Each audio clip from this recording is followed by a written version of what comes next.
अस्सलामुअलैकुम, क्या हाल है जनाब। यार मसरूफियत रही है ढेर सारी।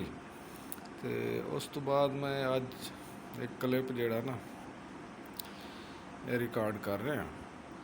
तो इस क्लिप दे रिकॉर्ड करने का मकसद है जी 26 आईनी तरमीम हुई है ना, सारे दोस्तों को पता है भी ये किमें हुई है, तो कितनी मेहनत लगी, कितने लड़ाई झगड़े होए, ये उत्ते बड़ी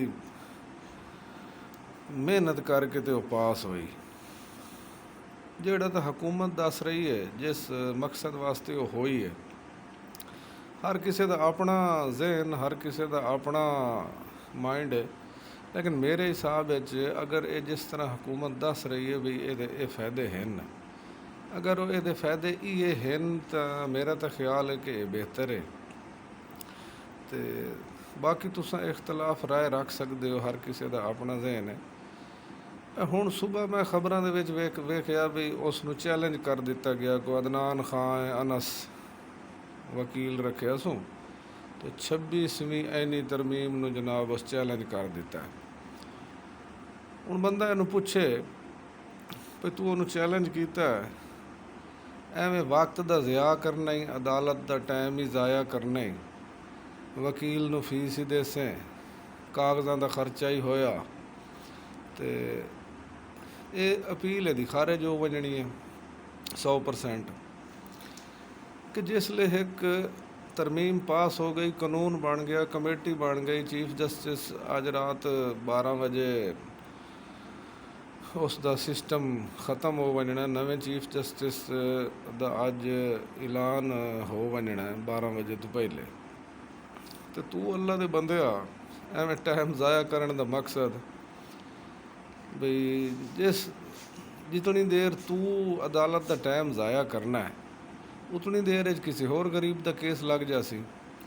हुण वा दिन भी इस तरमीम का मकसद ही हो भी ये जेडे ऊट पटांग दरखास्तां देवन वाली आवाम है ना, खा मखा दी निक्की निक्की गल ते ये ख़त्म हो वजे, यदा एक अलहदा पैनल होवे, बेंच होवे, वो सुने इहो ऊट पटांग दरखास्तां भी जिस दरखास्त चुना कई शे वड़नी है ना निकलनी है, वक्त अपना ही ज़ाया करना ही, नाल अदालत का ही ज़ाया करना ही। तो जिंदा दिल करेंदा वो उठ के जी कोई चीज़ां चैलेंज कर देंदा वे जिन्हां दा पता ही होंदा है।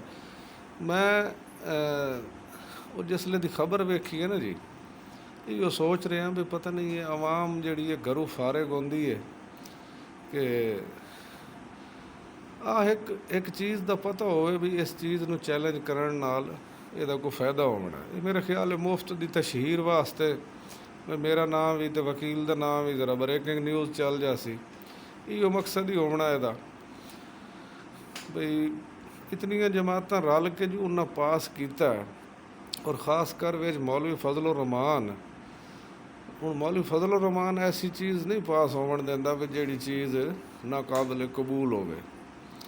हुण PTI दे जिहड़े बंदे वोट दिता है तो वो हुण जिहड़ियां वीडियो आईयां उन्हें आख्या भी सानू ना किसी अगवाह किया, असां तो भाऊ अपने मैं तो अपने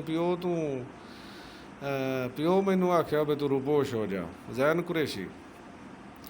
अच्छा मुड़ वो लोग विच मौजूद कोई ना वोट देवन नज़र ही नहीं आए सैनट या कौमी असैंबली तो जिन्हें वोट दिता चलो वो तो उन्होंने खिलाफ तो कार्रवाई होवे, उन्होंने जमात है, उन्होंने एक सिस्टम है, वो अपनी कार्रवाई करें।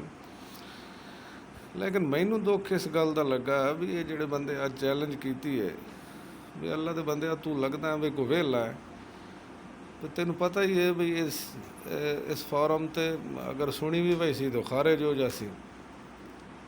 तो इस वास्ते लोग पता नहीं के सोच के तो के काम करेंदे ऊट पटांग, अल्लाह इन्होंने हिदायत देवे। बाकी मुल्क वास्ते दुआ है कि अल्लाह पाक इसनूं तरक्की देवे, कोई महंगाई कम होवे, हुकूमत इस्तेहकाम फदे, जिहड़ी भी हुकूमत आवे 5 साल पूरे करे, खा वो PTI दी होवे, जमीयत दी होवे, नून लीग दी होवे, पीपल पार्टी दी होवे, मखलूत होवे, कोई भी होवे हुकूमत, वो अपने 5 साल पूरे करे ताकि वो कारकर्दगी का पता लग जाए। ਬਹੁਤ ਬਹੁਤ ਸ਼ੁਕਰੀਆ, ਥੈਂਕ ਯੂ। ਮੇਰੇ ਇਸ ਚੈਨਲ ਨੂੰ ਸਬਸਕ੍ਰਾਈਬ ਕਰੇ ਸੋ, ਬੈਲ ਆਈਕਨ ਘੰਟੀ ਨੂੰ ਦਬਾਈ ਸੋ, ਆਉਣ ਵਾਲੀ ਹਰ ਵੀਡੀਓ ਇਨਸ਼ਾਅੱਲਾ ਮੈਂ ਹੁਣ ਕੋਸ਼ਿਸ਼ ਕਰੇ ਸਾਂ ਕਿ ਰੋਜ਼ਾਨਾ ਮੇਰੀ ਵੀਡੀਓ ਜਿਹੜੀ ਹੈ ਨਾ ਆਉਣੀ ਚਾਹੀਦੀ ਹੈ।